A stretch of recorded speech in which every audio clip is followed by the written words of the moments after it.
Minha filha me pediu para não ir ao casamento dela, e eu não fui. Mas, na manhã seguinte, o noivo dela apareceu na porta da minha casa, chorando. Você não vai acreditar no que eu fiz depois. Mas antes de continuarmos, conta pra gente de qual estado você é. A gente adora conhecer nossa audiência. Boa história! Eu ainda estava na cozinha, usando o mesmo vestido que comprei especialmente para o casamento. Um tom rosa claro, delicado. O tipo de vestido que uma mãe escolhe quando quer ser notada, mas sem ofuscar ninguém. Passei semanas procurando por ele. Experimentei tantas vezes que até tenho vergonha de contar. Ensaiei o que ia dizer quando a visse, me forcei a sorrir na frente do espelho. Mas esse momento nunca aconteceu. Não teve reencontro, nem lágrimas, nem aquela cena tocante em que fecho o colar em volta do pescoço dela e sussurro: "Você sempre será a minha menina." Porque ela me disse: "Não venha." Não houve briga, não houve gritos, nem drama. Apenas uma ligação rápida e seca. "Mãe, acho melhor você não vir." E foi isso. Naquela manhã fiquei ali parada por pelo menos 2 horas. A casa silenciosa, como se o silêncio criasse peso, como se ele colasse na pele, sufocante. Não era só a ausência de som, era como se as paredes me observassem, esperando para ver o que eu faria ao perceber que ninguém viria. Fiz café, mas nem cheguei a beber. Embalei o presente que tinha comprado para ela, um colar delicado com um pingente em forma de coração, dentro de uma caixinha de veludo. Amarrei a fita como quem ainda se agarra à última esperança.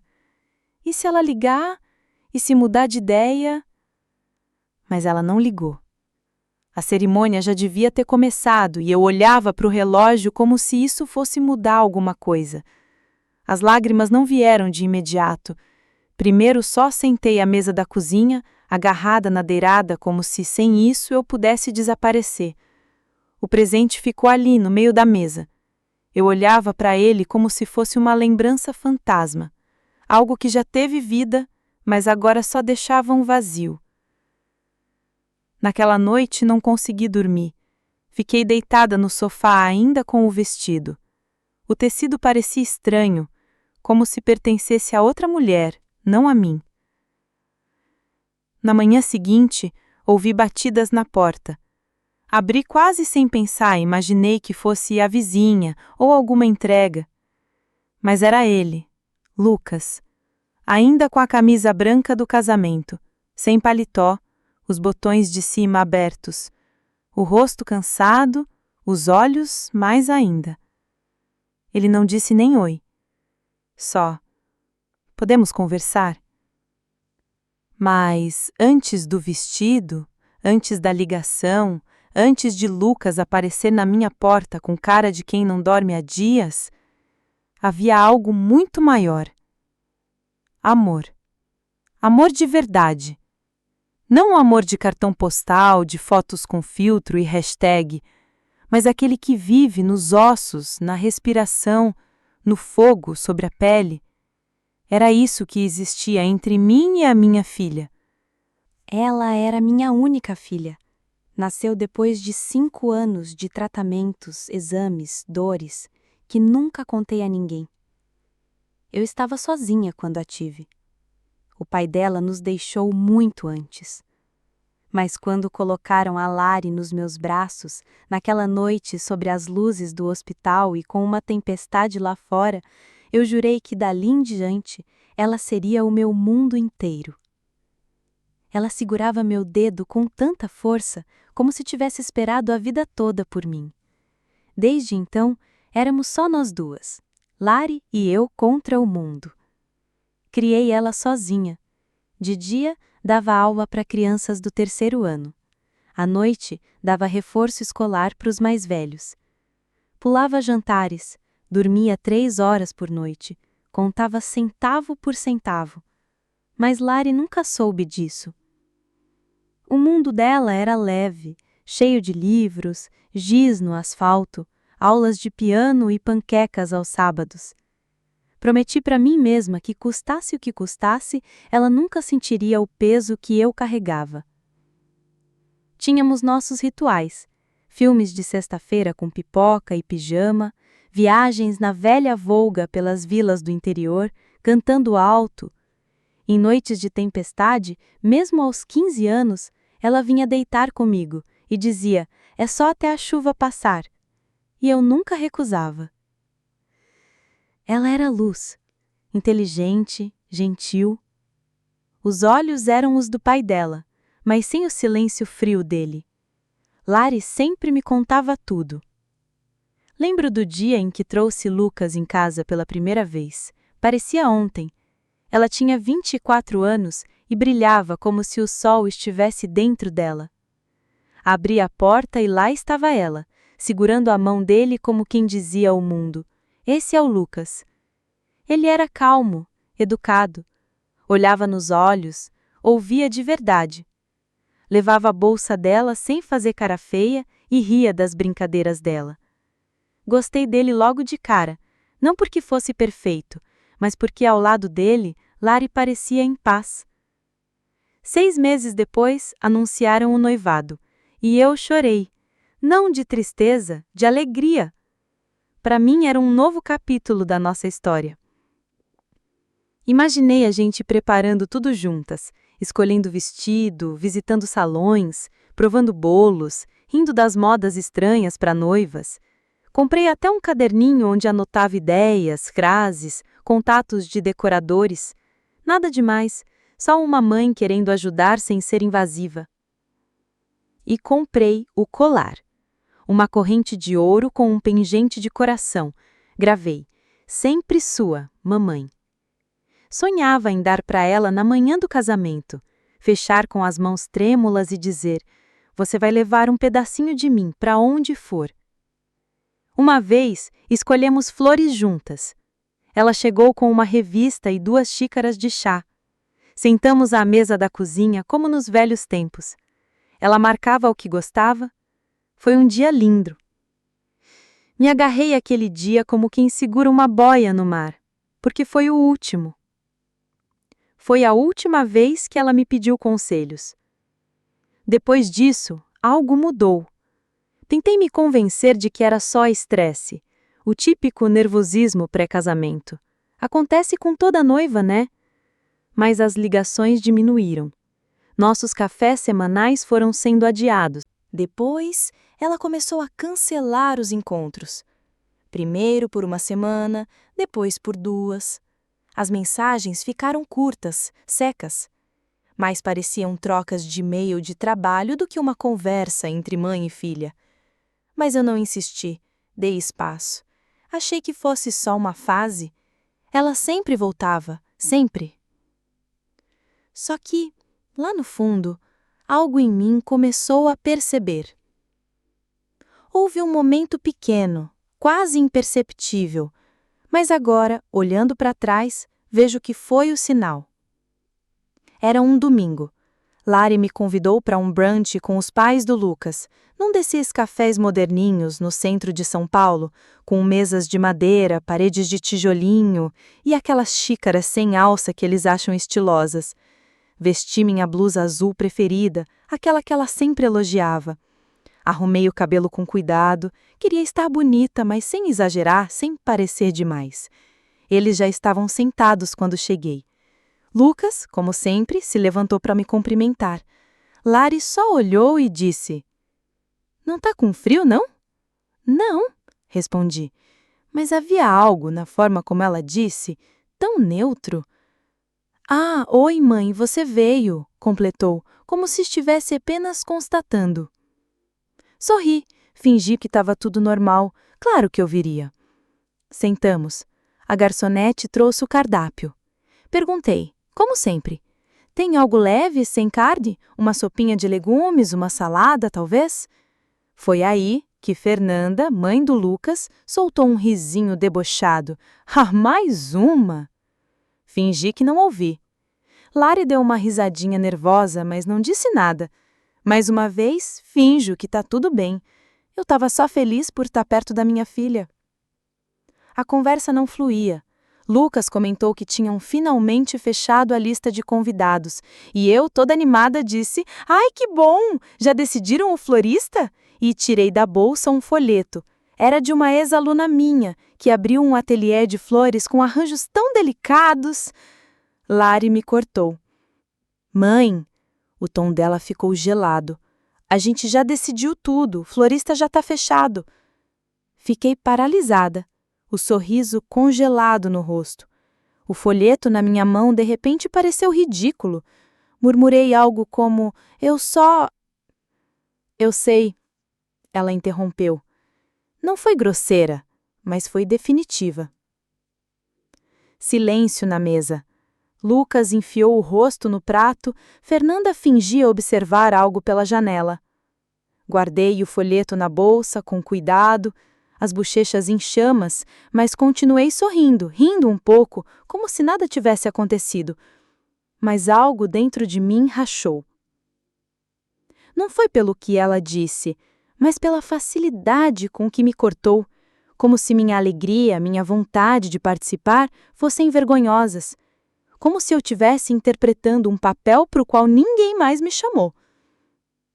Naquela noite, fiquei sentada no sofá, revivendo cada minuto daquele brunch, cada entonação, cada olhar. Não foi apenas um deslize, foi o início de algo diferente. E depois, tudo ficou mais silencioso, mas não era o silêncio de quem está ocupado ou cansado, ou entre um telefonema e outro. Era outro tipo de silêncio, aquele que envolve como uma névoa, lenta, imperceptível, até se tornar sufocante. As mensagens vieram secas, sem te amo, sem um beijo, sem mãe, só fatos. Tentei, com cuidado. Mandei uma foto do meu vestido de noiva antigo, uma renda delicada, passada de geração em geração. 3 noivas da nossa família já tinham usado. Você quer que ele seja seu algo antigo no casamento? 3 dias de silêncio, depois uma resposta curta. Já escolhi outra coisa, obrigada. Sem carinho, com ponto final. Ofereci ajuda com os convites. O meu capricho com caligrafia você lembra, né? Como a gente escrevia os cartões de Natal? Já estão prontos. Insisti de novo. Podemos fazer algo aqui no quintal para suas amigas da faculdade, um chá, algo simples, luzinhas, chá e monada. Ela me olhou com aquele mesmo sorriso educado e distante, o sorriso que eu já começava a odiar. Não combina com a gente, não é nosso estilo. Eu concordava, sorria, dizia, claro, mas voltava para casa e me sentava no silêncio, escutando como a casa ficava cada vez mais vazia. Um dia simplesmente fui até o apartamento dela, sem avisar. Levei uma cesta de biscoitos, um chá de camomila, algumas coisinhas. Pétalas secas daquela viagem em que ela tinha 6 anos, um desenho da pré-escola onde estávamos de mãos dadas. Quem abriu foi o Lucas. Parecia surpreso, um pouco sem jeito. Ela não está muito no clima de receber visitas agora. Disse com gentileza, sem frieza, mas com cuidado. Entreguei a cesta. Só entrega para ela, por favor? Ele assentiu. Fui embora sem esperar nada. A cesta voltou 1 semana depois, intacta, o chá ainda lá. Esse silêncio não chegou de repente. Ele escorreu devagar pelos cantos da casa, se escondeu nas cortinas, se depositou nas prateleiras. Então eu entendi. Eu não estava perdendo só meu papel nos preparativos do casamento. Eu estava perdendo a minha filha. 1 mês passou. Nenhuma conversa de verdade, nenhum encontro, nenhum mãe como você está. Tentei me convencer. Ela está cansada, é muita pressão. Talvez Fernanda esteja fazendo a cabeça dela. Mas lá no fundo, bem no fundo, eu não tinha mais medo só pelo casamento. Eu tinha medo por nós. Medo por tudo que ainda existia entre nós e que agora corria o risco de desaparecer. A vida inteira. E agora tudo escorria por entre os dedos. Comecei a duvidar de tudo. Talvez eu tivesse pressionado demais, talvez tivesse sido insistente demais, talvez eu devesse ter afrouxado as rédeas bem antes. Revivia mentalmente cada momento do último ano como uma investigadora com uma caneta vermelha na mão, tentando descobrir onde foi que eu errei. Tive noites em que simplesmente deitava no escuro, com o rosto enfiado no travesseiro, chorando em silêncio, abafando o som no tecido para que ninguém ouvisse. Não era raiva, era confusão, impotência. Nunca contei isso para ninguém, nem para minhas amigas, nem para minha irmã, porque sabia o que diriam. Ah, todas as filhas são assim, é a idade. Mas a gente nunca foi assim. A gente era nós. O mais doloroso não era nem o fato de eu não ser convidada, era a sensação de estar sendo reescrita, apagada da história. Um dia, uma conhecida comentou casualmente que tinha ouvido da própria Lari: "Minha mãe, ela só não faz parte dessa fase da minha vida." Essa frase me cortou como vidro, como se eu tivesse escolhido me apagar, como se eu tivesse optado por desaparecer, como se tivessem me riscado e ainda anotado meu nome entre aqueles que se afastaram por conta própria. Parei de esperar ligações, parei de escrever, parei de acreditar. Mas mesmo assim, eu continuava comprando pequenas coisas para ela. Velas, pantufas, cadernos, ia juntando tudo numa gaveta do meu quarto. Não sei se algum dia vou viver o momento de entregar isso a ela. Às vezes, à noite, passava horas olhando fotos antigas, o primeiro dia de aula, aniversários, aquela viagem a Santos quando ela tinha 16 anos. Vídeos dela cantando na cozinha, dançando, fazendo piada. Eu ria e depois chorava, porque era como viver um luto, só que sem velório. E então, o que me destruiu de vez não foi um grito, nem uma briga, nem uma carta. Foi uma risada. Era uma quinta-feira comum. Eu estava fazendo uma sopa de lentilha, tentando criar algum aconchego, algum tipo de cuidado comigo mesma. E aí chegou uma notificação. Você foi adicionada ao grupo Madrinhas da Lari. Meu coração disparou. Talvez ela tivesse mudado de ideia.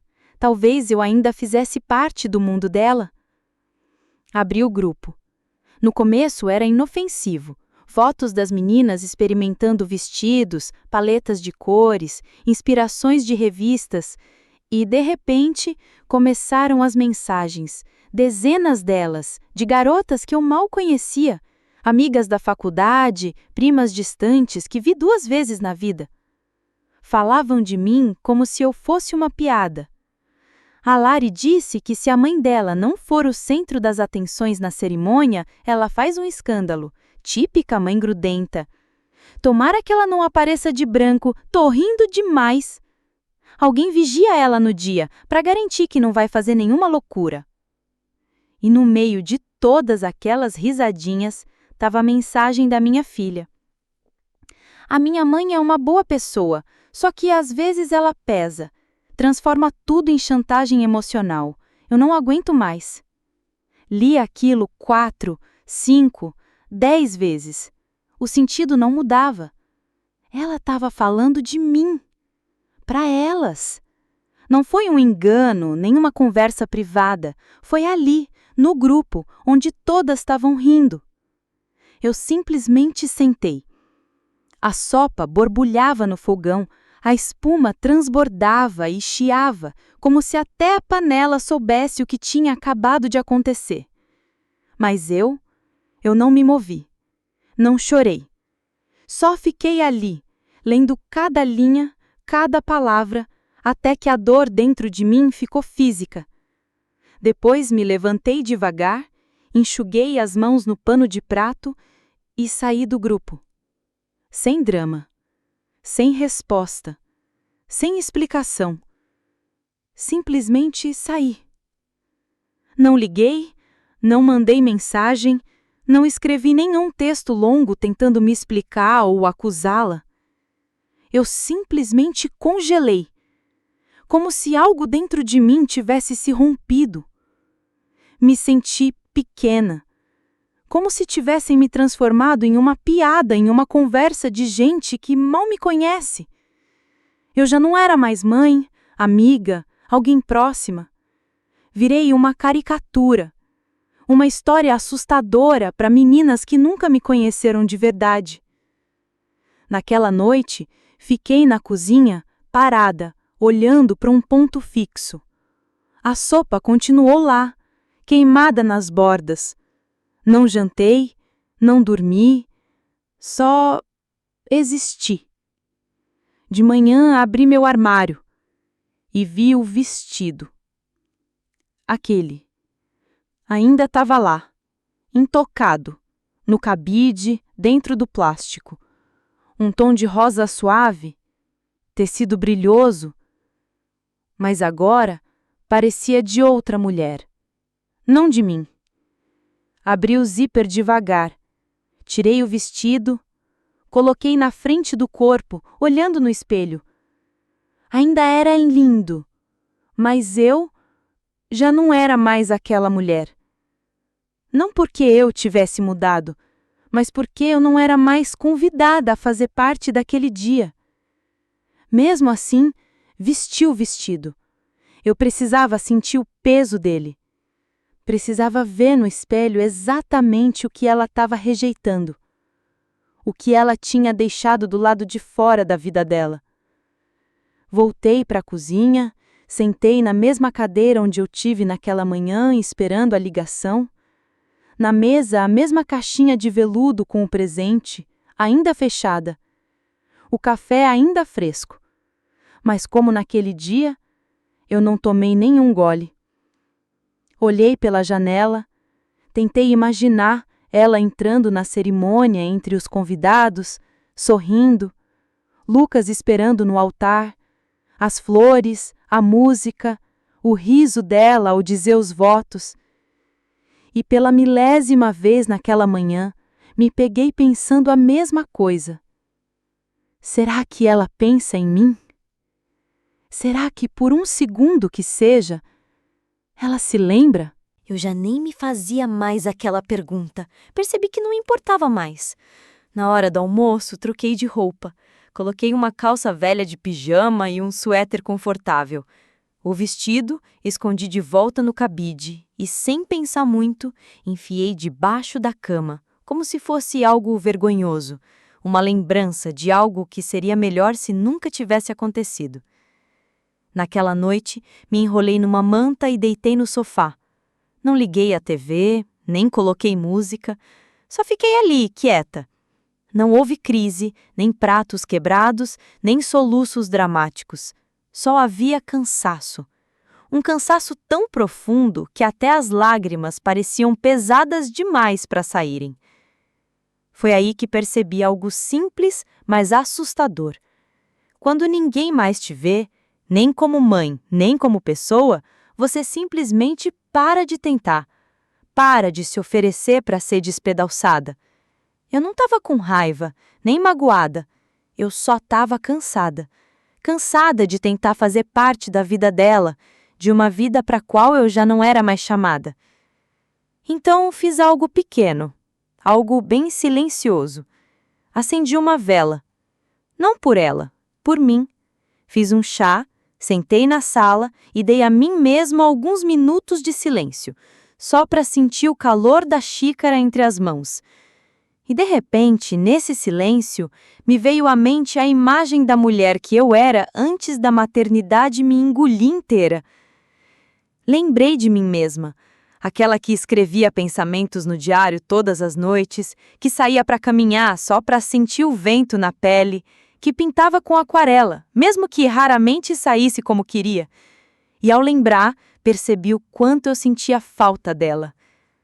Olhei para a caixinha de veludo no meio da mesa e então entendi. Talvez tivesse chegado a hora de abri-la. Tirei a fita com cuidado, como se não quisesse estragar, como se ainda existisse ali dentro uma gota de esperança. Dentro havia um colar delicado, de ouro, com um pequeno coração. Nele estava gravado: "Para sempre sua, mamãe." Passei o dedo sobre as letras. O metal estava frio, mas era familiar, quase como um abraço. Mas não era só isso. Havia também uma carta dobrada, escrita com minha própria caligrafia, aquela letra que eu sempre guardava para ocasiões especiais, cartões, boletins, aniversários, quando eu queria que cada palavra fosse perfeita. Abri devagar. Em alguns trechos a tinta havia borrado. Provavelmente eu chorei quando escrevi. E então, sozinha na cozinha silenciosa, comecei a ler em voz alta. Querida Larissa, hoje você se torna esposa, parceira, companheira. Um novo e lindo capítulo da sua vida começa agora, mas quero que nunca se esqueça de um papel que você sempre teve. Você é minha filha. Desde o primeiro dia, quando te segurei nos braços na maternidade com o som da tempestade lá fora, eu soube que te amaria, protegeria e apoiaria por toda a minha vida. Cada noite sem dormir, cada joelho ralado, cada segredo sussurrado no meu ouvido, tudo isso é parte de mim, parte do meu coração. Eu não sou perfeita. Cometi erros, falei demais, segurei forte demais, mas nunca, ouviu bem, nunca, nem por um segundo, o meu amor por você foi menor que o infinito. Nesse colar está não só o meu carinho, mas um pedaço da sua avó. O anel de casamento dela foi derretido para fazer essa joia. Quero que você carregue com você a força dela, a bondade dela, a fé de que as mulheres da nossa família são fortes, reais e resilientes. Não sei para onde a vida vai te levar, mas espero, de verdade, que um dia, por vontade própria, não por obrigação, você encontre o caminho de volta para mim. Com amor, sempre sua, mamãe. Quando terminei de ler, não conseguia enxergar mais nada. As lágrimas escorriam, mas eram diferentes. Não eram aquelas lágrimas histéricas, nem o choro preso na garganta. Era algo mais calmo, um adeus, uma aceitação. Dobrei a carta de volta com cuidado, mas dessa vez não guardei o colar, coloquei no pescoço. Meus dedos tremiam, mas consegui fechar o fecho com um clique suave. O coração repousou sobre o meu peito, quente, pesado, meu. E naquele instante não pareceu uma rendição, foi um retorno, como se pela primeira vez em muito tempo eu me lembrasse de quem eu sou. Eu existo. Eu importo. Naquele dia, algo mudou. Sem alarde, sem drama, só um clique discreto dentro de mim. Uma porta que eu achava trancada para sempre se abriu entreaberta um pouquinho. Olhei no espelho do corredor, não para ajeitar o cabelo ou a maquiagem, só para me ver. E pela primeira vez em muitos meses, eu vi não uma casca vazia, mas uma mulher que ainda está de pé, que ainda respira, que ainda existe. Passei o resto da semana em paz. Não liguei, não escrevi, só cuidei de mim. Do fundo do armário tirei os cadernos antigos, os que usava para escrever histórias, rascunhos, ideias. As páginas estavam amareladas, com as pontas amassadas, mas o cheiro do papel ainda era o mesmo. Fiz um chá, acendi uma vela, sentei na mesma taçala da cozinha, abri uma folha em branco e comecei a escrever. As palavras vinham devagar, pesadas, como se eu estivesse reaprendendo a segurar uma caneta. Mas vieram. Quando olhei o relógio, 4 horas tinham passado. 4 horas. E em todo esse tempo, eu não pensei nela, nem com dor, nem com saudade, nem com mágoa. Só vivi. E então aconteceu algo que eu realmente não esperava. Uma carta. De verdade, em papel. dentro de um envelope, com a letra dele, com o nome dele. Lucas. O envelope era simples, branco, mas a caligrafia eu reconheci na hora. A mesma, a de sempre. Uma mensagem descuidada, com letras longas e esticadas. Um bilhete curto. Se você estiver pronta, vamos conversar. Não pelos pedidos de desculpa, pela verdade. Lucas. Eu li aquilo umas 10 vezes. No começo pensei em jogar fora, depois deixei de lado. Decidi voltar a ele em uma semana, mas no fim só fui até a varanda, me enrolei num cobertor e deixei o vento de outono acariciar meu rosto. Já não vivia a flor da pele, não corria para o telefone a cada pensamento sobre ela. Respirava devagar, pela primeira vez em muito tempo, sem dor no peito. À noite respondi. Se a conversa for sincera, sem acusações ou pena, estou disposta a ouvir. Ele respondeu quase na hora. Vai ser. Ele veio no domingo, bem cedo. O céu estava cinza claro, o ar fresco. O carro dele ficou parado do outro lado da rua, e eu o vi sentado ali por uns 10 minutos, como se estivesse criando coragem. Depois saiu, sem flores, sem presentes, só ele de jeans, um suéter velho, mãos nos poços, com uma cara exausta, como se não dormisse há dias. Abri a porta. Quer um chá? Perguntei tranquila. Ele assentiu. Sentamos à mesa da cozinha, a mesma em que eu me sentei no dia do casamento dela, a mesma onde deixei a caixinha com o presente. Ele olhou em silêncio ao redor, como se quisesse memorizar cada canto, cada detalhe. Respirou fundo e disse: Ela nunca abriu o presente. Olhei para ele, mas não disse nada. A caixa estava jogada debaixo do banco do carro, no meio de chinelos velhos e garrafas d'água. Ela simplesmente esqueceu. Continuei em silêncio. Ele passou as mãos nas têmporas. Eu abri. Eu sei que não devia, mas... Ele parou por um instante. Quando li a carta, eu entendi. Não era um desabafo dramático de uma mãe magoada. Era uma carta de alguém que já não sabia mais como dizer que amava. Dei um gole no chá, ele continuou. Eu acreditava nela quando dizia que você sufocava, que não a deixava respirar, que transformava tudo em culpa. Acreditei porque ela insistia nisso, repetia sempre. Ele desviou o olhar. Mas depois do casamento ela mudou. Ficou fria, distante, como se achasse que te apagando da vida dela tudo ficaria mais fácil, mas só piorou. Eu ouvia em silêncio, não por medo de dizer algo, mas porque por dentro eu já estava cansada de lutar. Ela vive se fechando, passou a mão no cabelo de novo. Às vezes acho que ela acredita que pode recomeçar sem você, mas na verdade ela só se perde cada vez mais dentro de si. Ele ficou quieto por um momento, então me encarou. Sabe, uma vez ela disse que nunca se casaria se você não fosse com ela até o altar. Fechei os olhos. Eu sei, falei baixinho. Mas, sabe, as pessoas mudam. Às vezes elas escrevem a própria história. E às vezes esquecem quem ajudou a escrever os primeiros capítulos. Ele assentiu. Ele começou, mas parou, sem saber como continuar. Ela disse que o seu amor era como um holofote, intenso demais, que dava medo de não estar à altura. Dei um sorriso triste. Esse é o erro.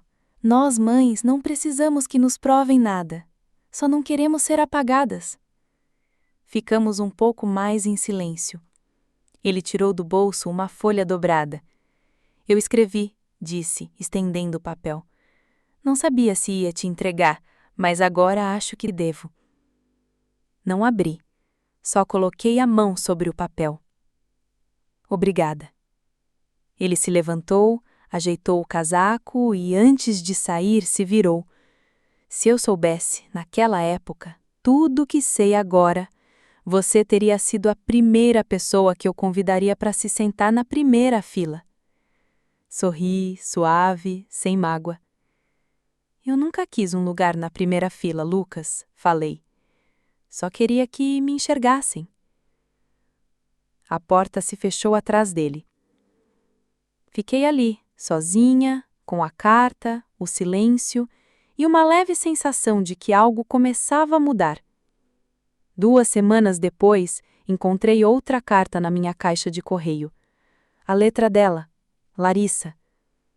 Fiquei parada no corredor com o envelope na mão, como se fosse um objeto estranho, desconhecido, que pudesse queimar ou se desfazer em pó a qualquer momento. A caligrafia dela, tão familiar, um pouco inclinada, letras arredondadas. Passei os dedos com cuidado pela superfície do papel, com medo de abrir, com medo do que poderia, ou não, haver dentro. Mas preparei meu chá, sentei no meu lugar habitual à mesa da cozinha, coloquei a carta na minha frente e só então rasguei o envelope com cuidado. Era uma carta curta, menos de uma página, mas cada palavra parecia pulsar no papel. Mãe, eu não sei como começar. Reescrevi isso 6 vezes. Fico pensando, o que você gostaria de ouvir? Mas nem isso eu sei. Eu te machuquei, agora vejo. Te afastei do casamento, da minha vida, e mesmo assim isso não me fez mais feliz. Achei que podia construir algo só meu, sem seus conselhos, sem seu cuidado, sem você. Porque parecia que só assim eu provaria que sou adulta. Mas agora eu vejo o que perdi. Lucas me contou da sua carta, do presente. Ainda não abri a caixinha, mas vou abrir, prometo. Não estou pedindo perdão, ainda não. Só queria que você soubesse, eu vejo agora. Com carinho, sua Larissa. Li 3 vezes. E não chorei. Não porque não fosse emocionante, mas porque não era um fim, era um começo. Deixei a carta sobre a mesa, não guardei numa gaveta, não coloquei num álbum como lembrança, deixei ali, à vista, para que ao passar por ela eu lembrasse. Ela começou o caminho de volta. Naquela mesma semana, recebi uma ligação do centro comunitário do bairro. Alô? A senhora trabalhou com a gente antes, lembra? Com as crianças com dificuldade de leitura? A voz era animada, feminina. Então, temos uma vaga aberta na área de leitura. Estamos precisando muito de alguém. Pensamos logo na senhora. Sorri. Que interessante. Ela riu. As crianças sentiram sua falta. Preciso de alguém, como você, com paciência. Eu nem pensei muito. Vamos tentar. Desliguei o telefone e, de repente, senti como se algo dentro de mim tivesse ligado. Um motorzinho pequeno, mas muito verdadeiro. À noite, sentei em frente ao computador, abri o documento e terminei de preencher meu cadastro. Atualizei o currículo, não por alguém, não para que alguém se orgulhasse de mim, mas por mim mesma. Tirei o pó da escrivaninha, onde eu não escrevia há tempos. Coloquei de volta aquela luminária antiga. Ao lado, deixei um caderno novinho, limpo. E então, peguei aquela corrente. Dessa vez, não apenas olhei para ela. Fechei o fecho com cuidado, devagar, como se estivesse me devolvendo um pedacinho de algo muito importante. Na mesma noite, decidi arrumar o quarto. Abri a gaveta onde por anos guardei presentes para ela. Velas, pantufas, canecas com frases bobas. Fui olhando um por um. Guardei alguns, separei outros. Decidi doar uma parte. Tudo aquilo que um dia juntei na esperança de que a qualquer momento ela voltasse, dessa vez não doeu jogar fora. Pelo contrário, foi um alívio. Quando acendi uma das velas, pela primeira vez em muito tempo, a casa deixou de cheirar a vazio. Dias depois, bateram na porta. Pensei, deve ser a vizinha ou um entregador. Mas quando abri, Era ela, Larissa. Ela estava ali, parada na porta, de suéter longo, jeans, o cabelo bagunçado, o rosto cansado, mas suave, quase como antes. Nas mãos, um pacotinho de papel. "Posso entrar?" perguntou, encolhendo os ombros. Eu só assenti e abri espaço para ela passar. Fomos até a cozinha. Ela sentou no mesmo banco onde costumava tomar café da manhã antes da escola, balançando as pernas enquanto eu fazia mingau. Só que agora as pernas eram longas, de adulta. Ficamos em silêncio. Pus a água no fogo, peguei 2 canecas. "Mãe", disse ela, soltando o ar. Eu li a carta. Sentei, abri a caixa e li. Umas 10 vezes. Sorri, quase chorando, mas de um jeito calmo, humano. Ela desviou o olhar. Eu não sei como consertar tudo isso. Nem por onde começar. "Por ter vindo", falei. "Isso já é um começo." Ela assentiu.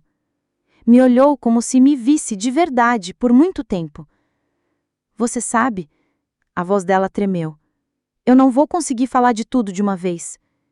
"E nem precisa", respondi baixinho. "Sem pressa." Ela baixou a cabeça, girou a colherinha nas mãos, depois levantou os olhos de repente. "Lembra quando a gente saiu correndo no verão, no meio da chuva, só por causa de um donut? Eu fiquei encharcada e você me deu chá quente na varanda." Sorri. "Mas só se tivesse granulado colorido." Ela riu de verdade. Então, tirou do pacotinho um embrulho pequeno. Abriu com cuidado. Era um lenço, branco, rendado. "Encontrei entre minhas coisas", disse. "Ficou comigo depois daquele dia em que eu tinha chorado por ter reprovado na prova." Passei os dedos pelo tecido. "Você guardou?" Achei que tinha jogado fora, mas, pelo visto, não. Ficamos muito tempo ali tomando chá em silêncio, sem palavras a mais, só perto uma da outra. E de repente eu entendi. Isso já bastava. Por enquanto. As semanas seguintes foram tímidas. Ela às vezes ligava, às vezes mandava uma mensagem curtinha, ou só uma foto. "Olha esse cachorro engraçado aqui no quintal." Não teve declarações longas, nem conversas dramáticas, mas teve uma coisa, um processo simples e honesto de recomeço. Um dia, ela apareceu para o almoço, sem convite. Trouxe uma torta de maçã daquela padaria onde a gente comprava pãozinho aos domingos. Comemos, rimos, lembramos de coisas engraçadas, e então ela tirou a corrente do bolso, a minha. "Eu quero usá-la, mas só se você deixar." Prendi a respiração. Assenti. Ela fechou o fecho devagar, com cuidado. Depois me olhou. "Acho que ainda vou demorar para reaprender a ser filha." E eu, a ser apenas eu mesma, sem esperar nada. Sorri. E nós duas sorrimos, pela primeira vez, sem peso. Mais tarde, quando ela foi embora, fiquei sozinha. Mas a casa já não estava sufocada de silêncio. Tinha vida. Ainda meio instável, meio frágil, mas era real, era minha. Sentei à mesa, abri o caderno e escrevi a primeira frase em muitos anos. Algumas histórias não terminam, elas apenas aprendem a recomeçar. Olhei pela janela. Era primavera. As folhas nas árvores, o sol, as crianças correndo no pátio, e em algum lugar dessa cidade estava ela, minha filha, viva, presente, e talvez voltando.